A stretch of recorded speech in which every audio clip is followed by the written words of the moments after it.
these are very stressful times. And we all know this. And we have been experiencing this in our own unique ways, given our own unique circumstances. But I think the bottom line is nothing will be perfect. I think we're going to try for certain things and we're going to fail.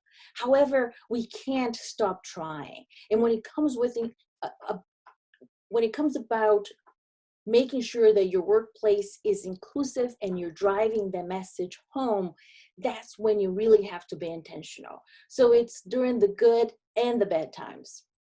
So I realize that not everyone on the call here is a practitioner. So for the sake of having everyone on the same page, I will start just by defining diversity.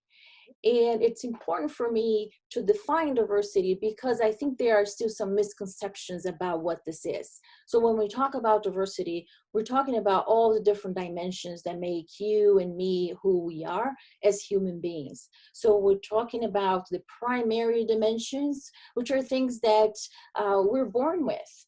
Our race, ethnicity, our sexual orientation, gender identity, gender expression. And those are the things that often we might struggle with, but we can't change. Then the secondary dimensions are all the things that we have acquired throughout our lives. And really the political belief, family, organizational role, and so forth. So, when we talk about diversity, most people do get this very large picture in their heads, but they also don't quite understand how to grasp inclusivity. So I wanted to also define that for us. So when we talk about inclusivity in the workplace, we're really talking about psychological safety, which in other words is your ability to make a contribution. It's your ability as an employee to speak up, to share your ideas without any concerns about being judged or even misinterpreted. Now, it doesn't mean that your ideas need to be the best ideas in the room. I don't think that's the expectation, but the expectation is that you're bringing your diverse perspective to the table and you are there empowered to make a contributions. And that is truly when organizations thrive. Because I keep telling my clients, diversity for the sake of diversity is not good enough. You have to leverage the diversity in the room. So when you walk around communities, this is what you see when there is this inclusivity or this sense of belonging. Because at the end of the day, that's what most of us really care about. Do I belong here? Is this my community? So we do see that certain communities make that very evident to individuals from all different backgrounds, and that comes in many different expressions. And even here in Des Moines, as you can see, if you look very closely in this mural, there are certain communities that have been captured in the mural. And then there are some other dimensions of diversity that are not quite well accepted yet, but this is also an expression of, do we belong here or not? Another term that I think I will be talking about today, and I want to make sure that we also have the same understanding, is about equity. Now, I am from Brazil. If you didn't capture my Southern accent, my friends, here it is. I'm from Brazil, and soccer is also a very important value in our lives. And we keep talking, when we talk about diversity and inclusion, about leveling the playing field. So if you are looking at this picture, you can only imagine how much harder it is for a team at the bottom of your screen to try to make a goal. And this is what we're talking about in the workplace. How do we level the playing field? How do we make sure that individuals have a fair shot at making that goal? So it's important to understand what's getting in the way.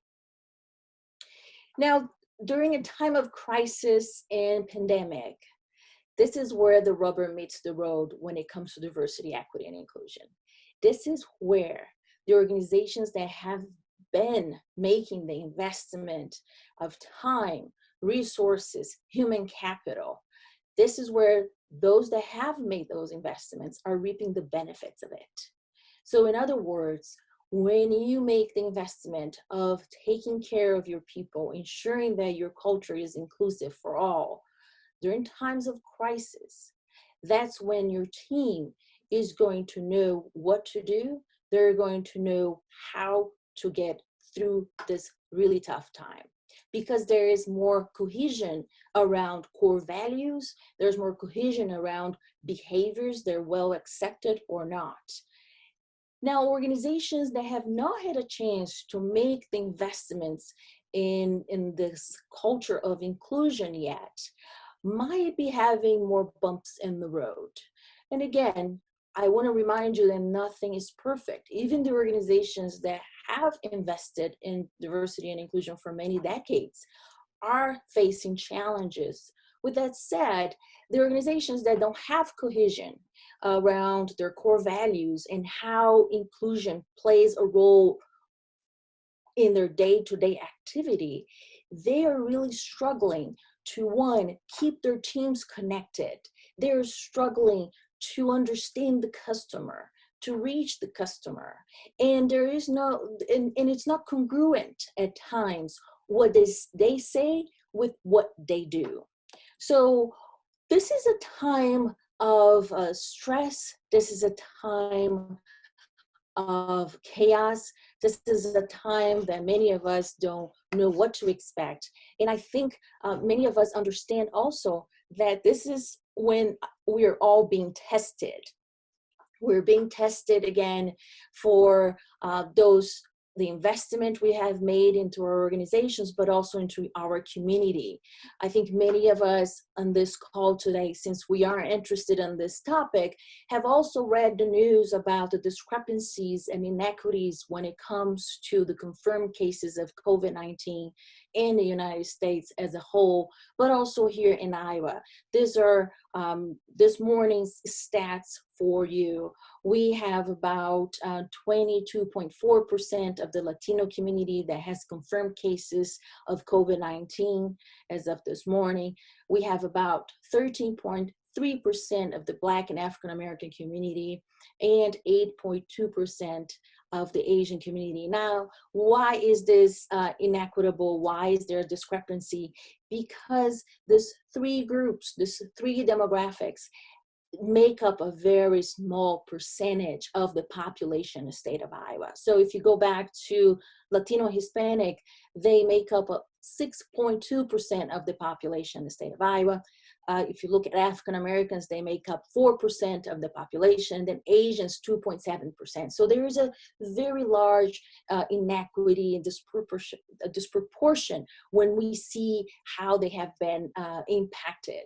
Now, there are many different reasons for that. We can talk about socioeconomics, we can talk about health inequities, we can talk about all those things. But the fact is, COVID-19 has made this very clear to us that we have to address these problems. If we want to come out of this pandemic as a healthy community, it's not only it's not enough for only a few of us to stay safe.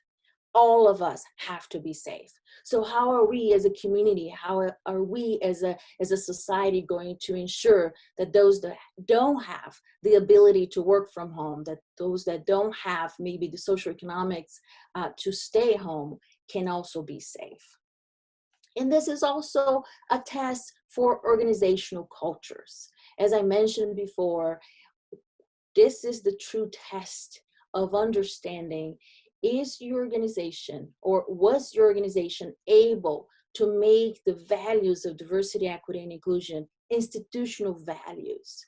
So in other words, when you're making decisions, are you considering the impact on all of your employees, on all of your customers from all the different backgrounds? So that culture is important. And I think many of us understand that culture is not what you say.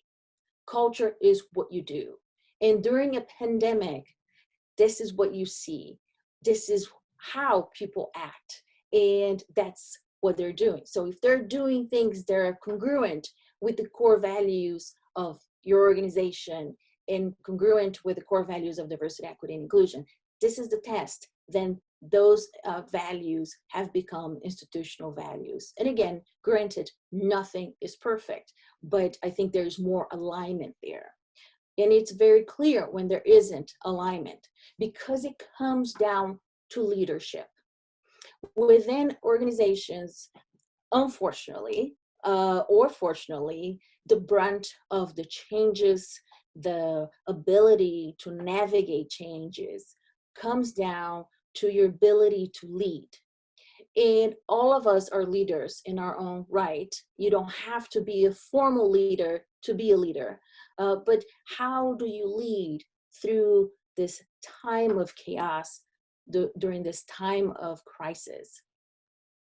And it's important to understand that when you have a clear understanding of what inclusive leadership is, then you are able to embrace those traits of inclusive leadership and really navigate the waters, even during a tough time like right now. So inclusive leadership, for the sake of defining it, it's really the representation or a new way of thinking and leading your teams. And what does it look like? So this concept is really based on the 6 C's, or 6 traits of inclusive leadership that Deloitte has researched and shared in the past. So let me just get out of my screen here because I cannot see this very well. So we're talking about commitment as being the first C, commitment to the business case of diversity, equity, and inclusion. And really, even when things are tough, staying with it. This is what commitment looks like. Commitment to diversity, equity, and inclusion is really tested when you're having budget cuts, when you're having conversations about furlough, laying off, or any type of reduction in workforce. That those conversations, usually, if they're happening in siloed, or if they're not happening in conjunction with that larger conversation about what does that mean when it comes to our commitment to diversity, equity, and inclusion, then you're not really staying on track. So it starts with that commitment to the business case during the really good times, but especially during the bad times. It's the second C is really talking about having the courage to speak up. Many of the organizations that have invested in diversity, equity, and inclusion have worked hard to ensure that people are able to speak up, meaning the workplace is an environment that people are able to share their ideas and their concerns, but also they're able to speak up and really challenge the status quo. Right now, maybe there's some decisions that are being made really quickly. If you are sensing that some of those decisions are not aligned with your commitment to diversity, equity, and inclusion, this is the chance to have courage and speak up. Also, the cognizance of biases, conscious and unconscious biases. We know that biases permeate all of the decision-making that we do. And when we're stressed, when we're multitasking, when we're still trying to make sense of how do we overcome this really hectic time, that's when biases can easily kick in and we don't quite understand how to mitigate them. So it's important to keep in mind that they're there and they're going to do their job, and we just have to pay attention to it. Curiosity, it's really understanding different ideas. This is when understanding different experiences, understanding different perspectives really pays off. So asking questions of your team members, what's going on? How are you doing? How are you experiencing this?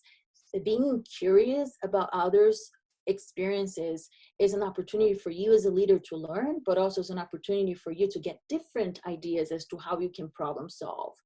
And then being culturally intelligent is really understanding how to manage, how to lead cross-culturally.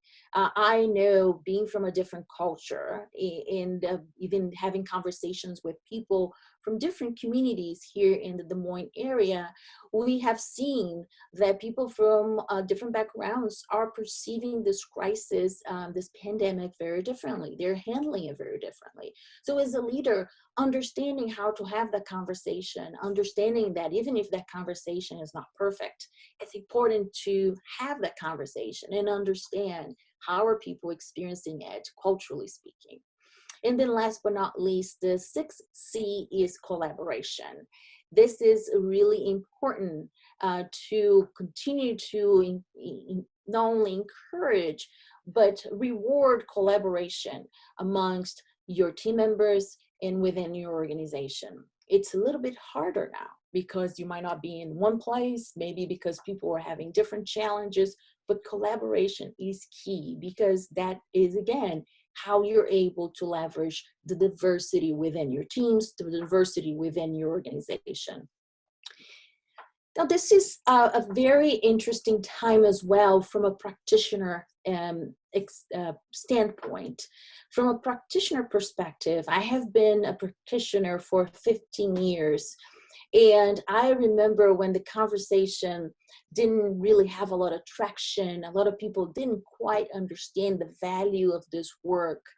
And about maybe 5 years ago, we were very lucky because more people were joining in the conversation.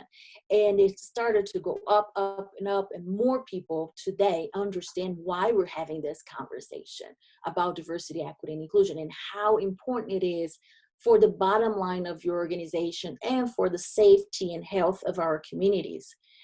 But interestingly, many practitioner friends of mine around the globe, and specifically here in the US, are now worried about their jobs. The conversation now is much more negative than about 2 or 3 months ago. And maybe some of you might be thinking along the same lines. But this is really the time for you as a practitioner, as a leader, even if you're not a practitioner, to keep the conversation alive in the C-suite. It's really important for you to continue to have the conversations as if this is really a temporary bump in the road, because it is.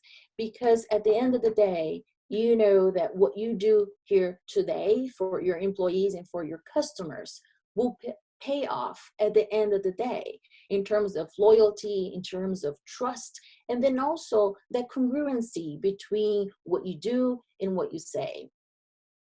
I remember seeing some statistics, I think it was about 3 months ago, that last year, it was the year that we saw a tremendous number of Chief of Diversity and Inclusion Officer positions posted in the United States. And I think that was a global phenomenon as well. And again, today, we're not hiring, so we're not having those conversations. Maybe some of you are still hiring, but it doesn't mean that those positions are no longer important. It doesn't mean that the work has gone away. So I encourage you to really pause and take a look at things around you. Now, I know you might not be able to participate right now, but I want you to take a good look at the picture on the screen and take a look at this chameleon and notice, what do you see? You can enter your answer in the chat box, and I'll be taking a look in a second here. But really, is it what you see? Take a look around. When we're moving this fast, it is so easy for us to miss something. It's so easy for us to make assumptions. So it's important for us to really double check. Is what I'm seeing the reality, or are those some of the assumptions that I'm making about the reality? And again, when we're stressed, when we're multitasking, when we're just moving really fast, our brain, our subconscious mind is taken over.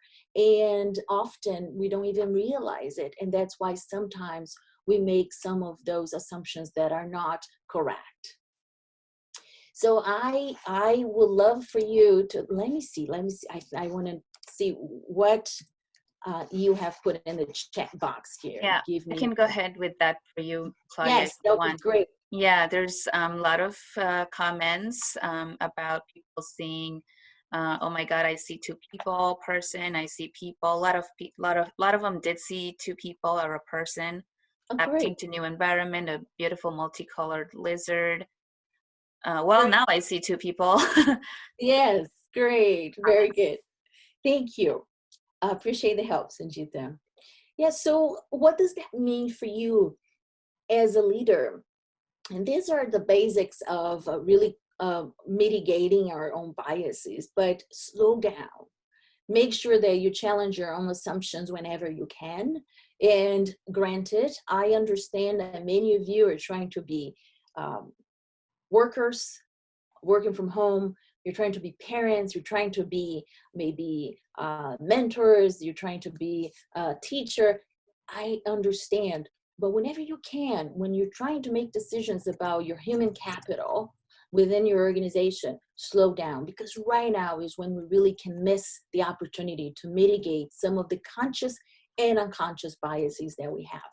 What do I mean by conscious biases? I think we do have some conscious biases. I do, specifically when it comes to some gender roles. I think my assumption often is that women are often being the taking care of the kids, the women in the household are trying to do everything. That might not be your reality, but that's my bias, that often it is the case.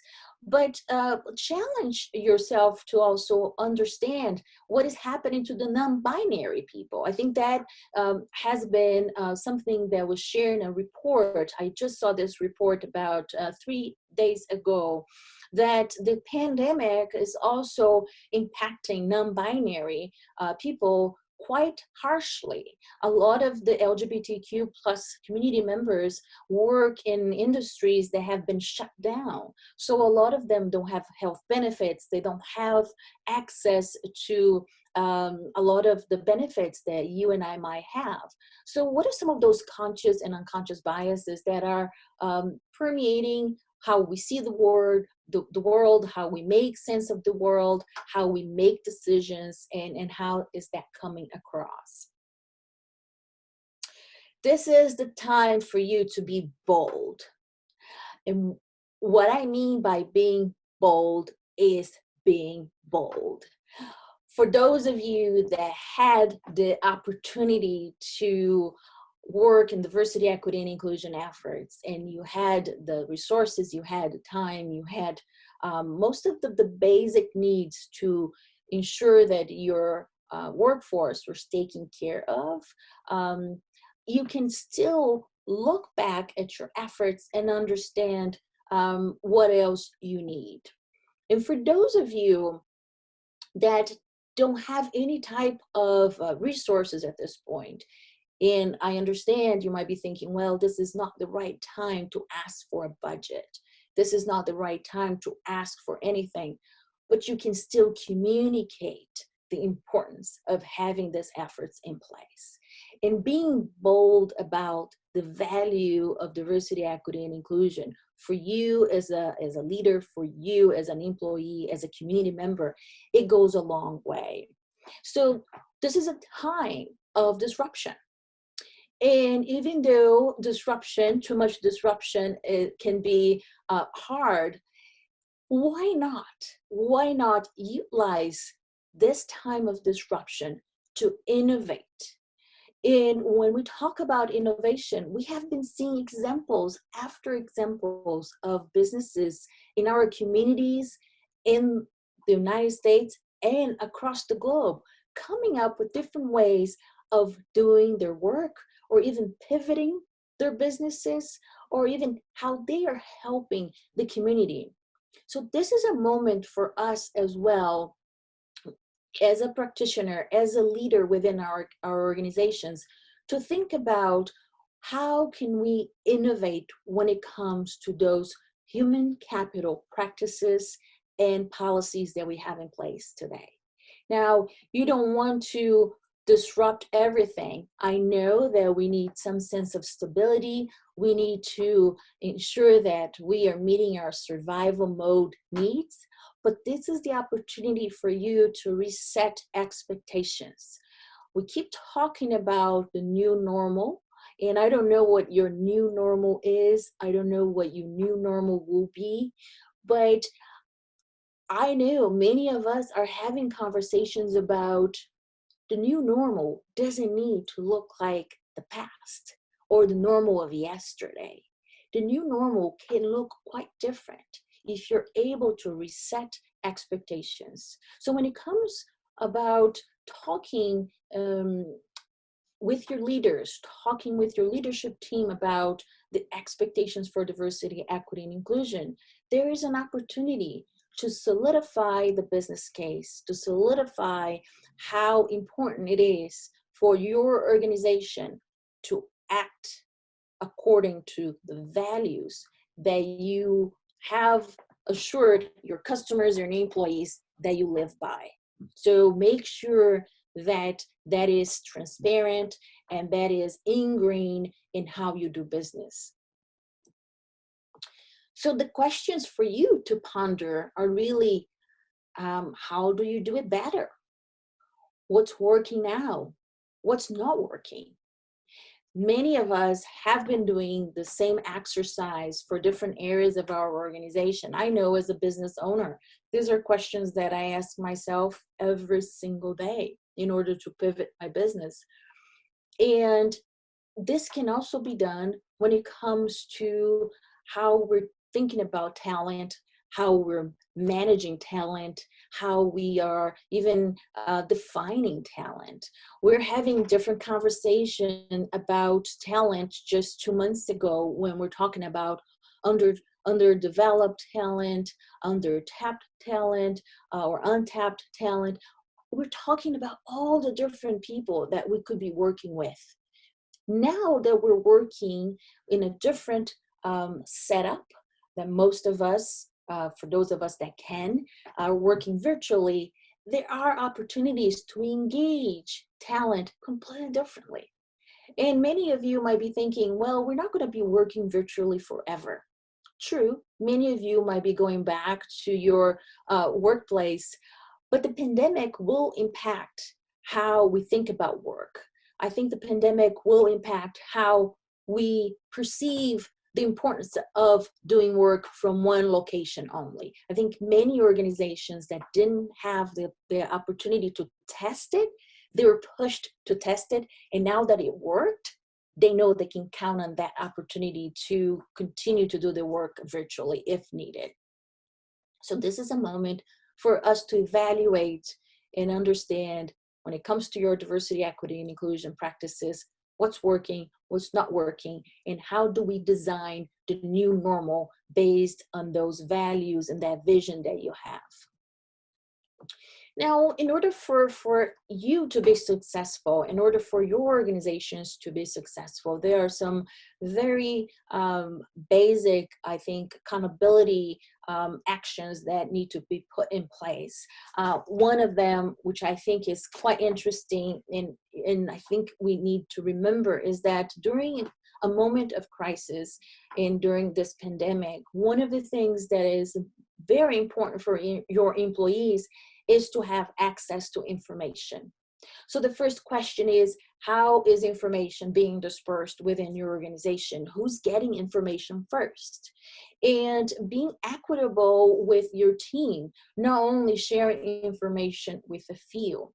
Now, I understand that there is information that is confidential and there is information that not everyone needs to know about, but it's important to open that a channel of communication and let people know what you can communicate. And even if you can't communicate with them today, let them know that you're working on it. And by next week, you will be able to provide an update. That's all people want to know. There's a lot of anxiety right now in the workplace around keeping their jobs, being able to continue to work for their companies.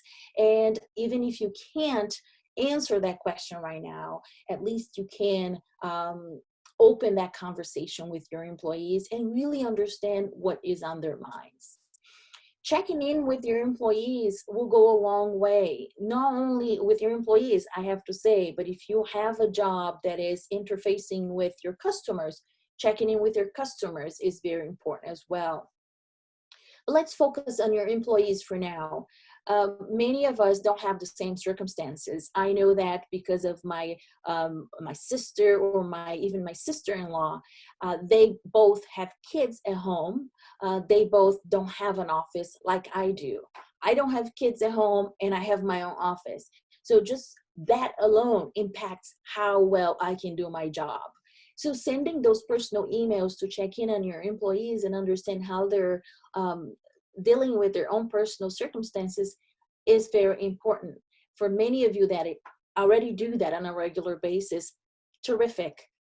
Then now what you need to do is double up on that effort, even more so now. As a leader of your team, reset the expectations for them as well. I know that when we talk about resetting expectations or setting the tone about diversity, equity, and inclusion, it comes from the top. But if that message is not coming from the top, I think you have the ability to set the tone for your team in terms of what you know you can and should continue to do when it comes to diversity, equity, and inclusion. So if you already have some initiatives in place, let's say you have some training that you have scheduled, you have some investments that you know you need to be committed to, communicate that to your teams, reset those expectations with them. And then when it comes to problem solving, engage with them, make sure that you're being curious, you're collaborating, because this is an opportunity for you to leverage those minds that bring so many different perspectives and diversity of thought. The last two items is really about expressing gratitude. This is a moment that you can't harness the trust they have in you and continue to grow that trust, continue to grow that a commitment that you have to each other as a team member, but also to your organization. How are you going to get out of this? And how do you get out of this situation even better and stronger? And last but not least, looking ahead and planning ahead. Many of us are already focusing on the recovery phase. We don't even talk about the pandemic anymore. We really want to know, what are we going to be doing during the recovery phase?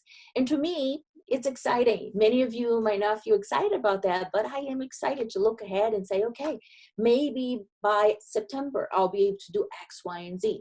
And if by September I can't, I'll have plan B. But at least I'm not frozen in place. I'm not fearing what I can't do. I'm just trying to move along and move ahead with things that I know will continue to be important for me and for the organization. Now, as an individual, many of you might not have a team. When you communicate with your leaders, when you communicate with other team members, be mindful of your feelings. I know that I am still experiencing different emotions depending on the day and depending on the week. Even when I think I have this whole pandemic under my belt, one day I wake up and I'm not feeling too motivated to do my work.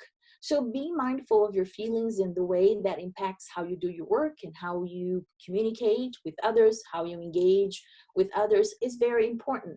And share your story, share your challenges. Often we are not experiencing challenges alone.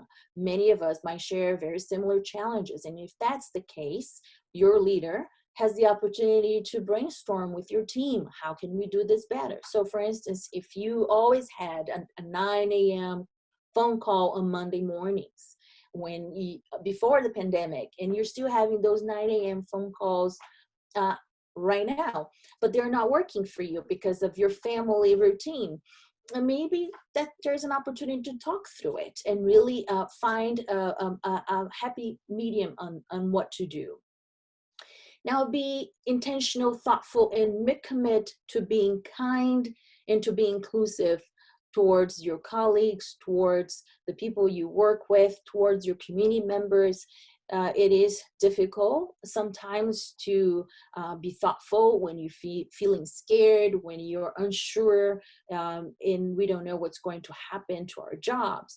But being intentional about being thoughtful and recommitting to the value of kindness and inclusivity is important, because that is what helps your organization maintain the culture of inclusivity. We talk about the culture of inclusivity being set by leaders, and it's true, but it is important that all of us do the best we can to maintain that culture and to improve as well. So stay with it and try your best and continue to communicate. And last but not least, take good care of yourself. We know that mental health issues right now during the pandemic have been increasing by the minute. And we know that in our communities, there are many people that are suffering from mental health crisis right now. So being kind to yourself, being kind to others that might be in the same situation will go a long way. So these are the remarks that I wanted to share with you. I want to stop now, Sanjita, and really get into a conversation with those that are on the call with us today. So I'll turn things back to you.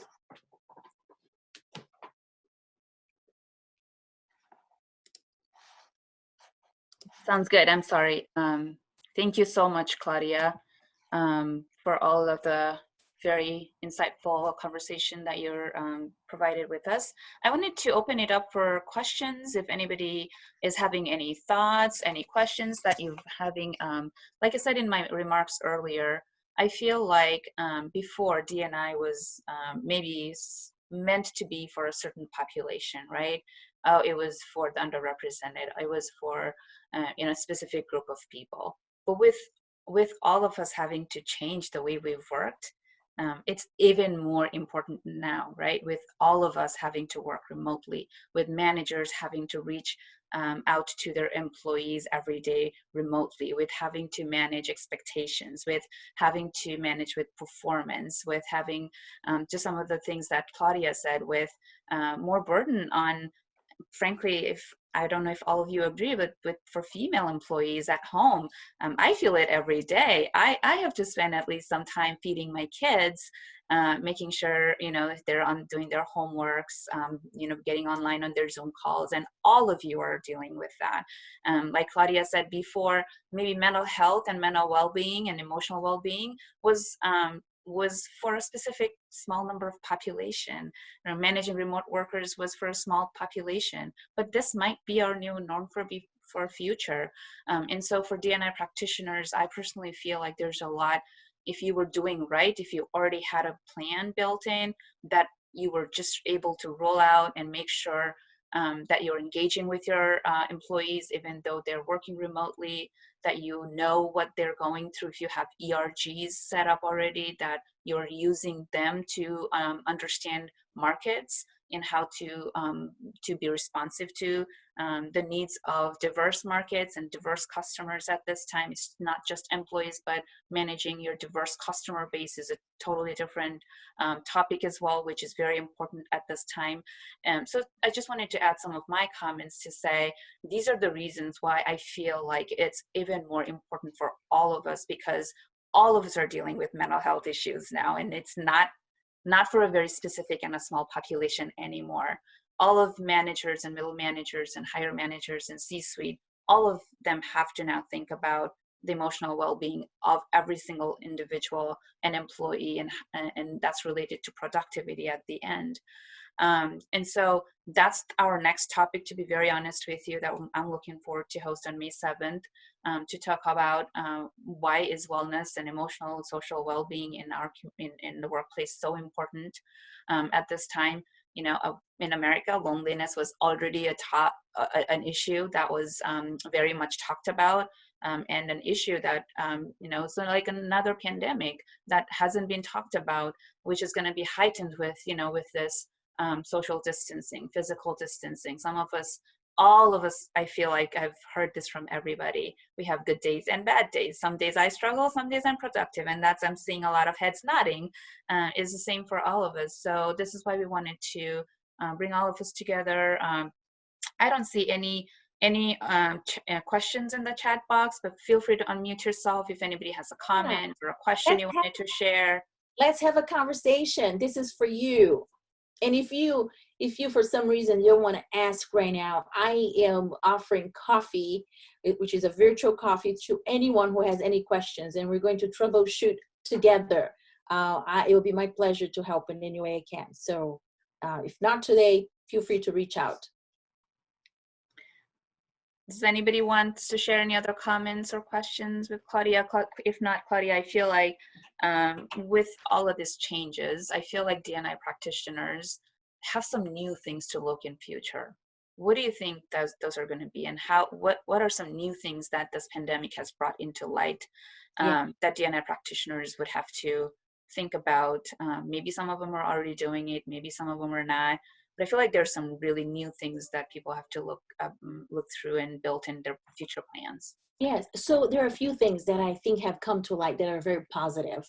I think you have seen, I know I have, people that are at home and you're able to get a glimpse of their natural habitat, so to speak. You're able to meet their kids, you're able to see their pets, and people are being authentic. And generally speaking, I think most people are very open to that, and I think we enjoy doing that, and I think that will stay. People, I think, will continue to share who they are when it comes to those opportunities to just see each other.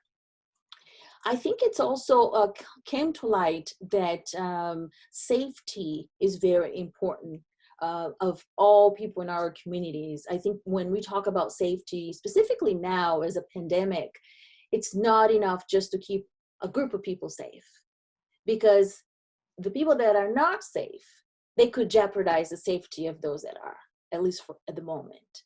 And I think people will continue to think about that years to come. How do you figure that out? How do you proactively keep everyone safe? And I think another thing that is to come is two things I would say.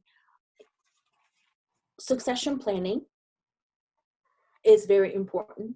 So when you look within your organization now with all the moving pieces, who is ready or who is not, and how can you look around you and think about who can lead during crisis, and do they have the skills? How do I help them gain the skills so that they are ready in the future?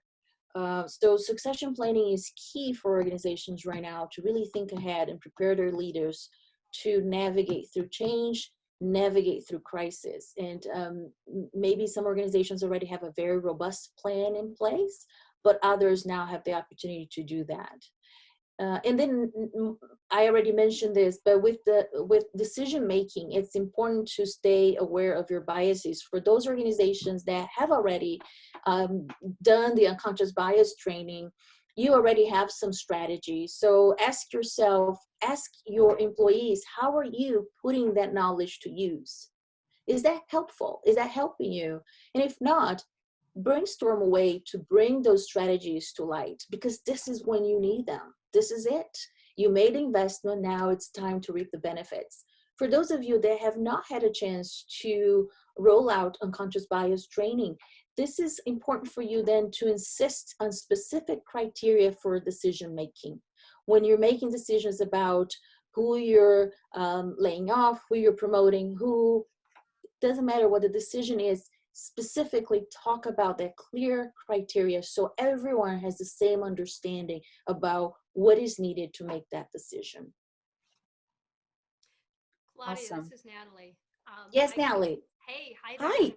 I couldn't agree with you more about leadership. You talked about testing different things, and I think testing leadership is huge here, and really seeing who are those great leaders and who are those people that are struggling and who are those people in the wrong roles.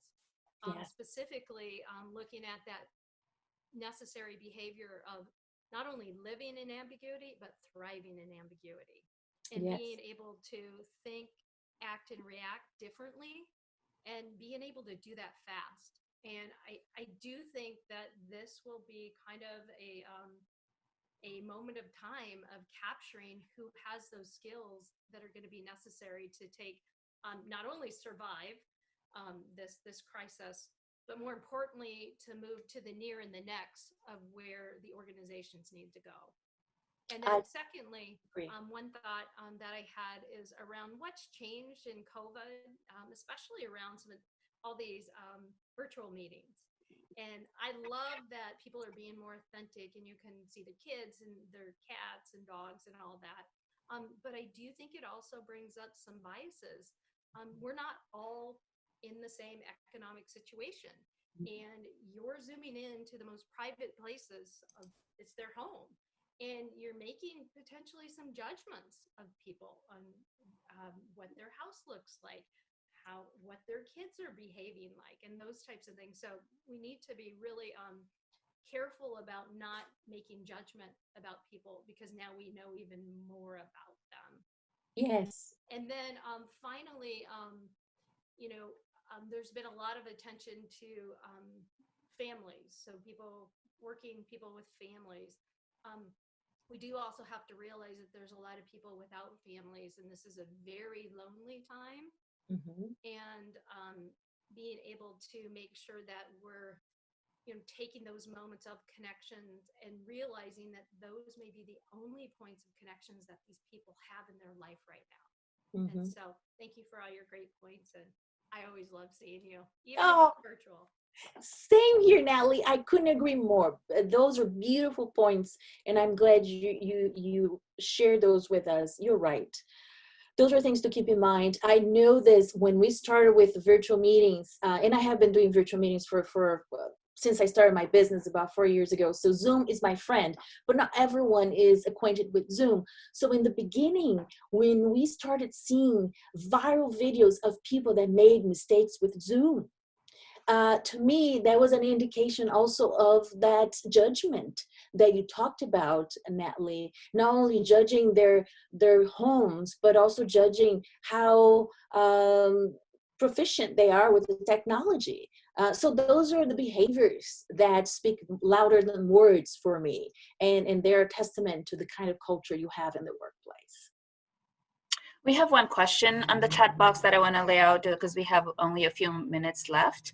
Danny Patrick says, when it is not possible to see team members or leadership face to face, how do you suggest continuing to advocate for or commit to training around D&I and equity while remaining sensitive to where individuals are at emotionally in this pandemic? Is it emails? Is it virtual meetings? So I think it's along the same lines.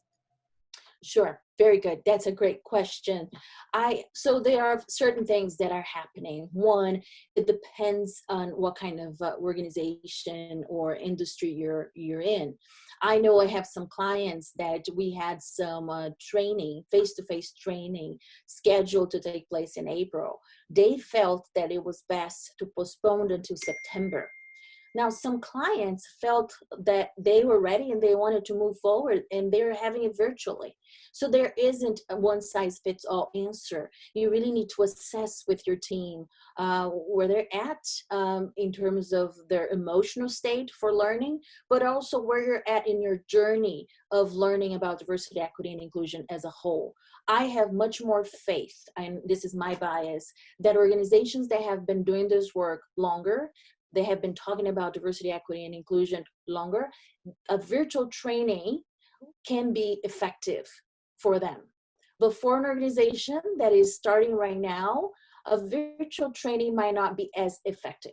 And that is because we all multitask, we don't participate in poll questions, we decide that, oh no, I'm just going to get something to drink. So understanding where your team is at in that journey and that maturity level, I think will be helpful in determining what is appropriate right now for your team.